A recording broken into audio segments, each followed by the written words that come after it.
And one other thing, the dog that you had, that your brothers or sisters, your brother's dog. My brother's dog, yes, it's a little Lhasa Apso rescue. I mean, he was in tremendous pain. They'd had him at the vet. They'd spent $5,000 with no way to really help him. He wasn't bad enough to put down, in other words, but, he was not comfortable. So, and Jim was like, you can't do any massage. And I'm like, I'm not going to. I'm going to do a little acupressure, and I'm going to apply these chips for pain. And that's the first thing when I went in there, I put one on his belly button. And then I started to do the acupressure on the spot. So he was reactive. I put a chip there. And within 15 minutes, he was bouncing around. He wanted to eat something. He wanted to go out and go to the bathroom. He had wanted to do that in hours. So it made the dog's life Yes, better. it made his life better. I mean, I left him with a couple of sheets of chips when I left. You use the belly button as the main point on the horses as well? Yes, and I tell everybody, you got to put one down below your belly button first. That's the main activator. And then the poles? And then over whatever hurts. But don't we do the poles on the back of the ears? Yeah, we did the poles on the back of the ears because a lot of my big fancy dressage horses, all their collected work, get very tight up there. And so that's always a good place to put a couple of chips and let it go. And then in about 10 minutes, I can come up there and touch the muscle. It's softened up enough.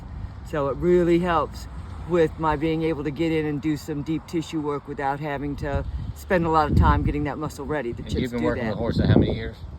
29 years. And have you seen anything work like this? No, there's very few products. There's a lot of mumbo jumbo out there, very few products that works, and this is one of them. And I promote it, What do you do for the state of Alabama? What do I do for the state of Alabama? You're the teacher of what? I'm certified and licensed through the state of Alabama Massage Board to teach and train people to do equine massage. And all my students learn about these chips, and when they graduate the course, they all leave with several chips to be using on their horses. I use them a lot in demonstrations. That's when I use the silver ones because they can show up better. Right. And people are very interested. A lot of people buy them for their horses and use them on themselves. My brother wound up using them. He had terrible carpal tunnel, was wearing braces. And 2 days into my stay, I noticed the braces were off, and he had chips on right over each thumb. Well, horses and humans, endocannabinoid system is pretty much exactly the same. Dogs too, yeah. I mean, mammals are mammals. That's I mean, right. they're all going to respond, and I've used it on everything. I even used it on a goat that was very pregnant and had tough labor. So, I mean, I put You used it on a goat in labor. No, she had a tough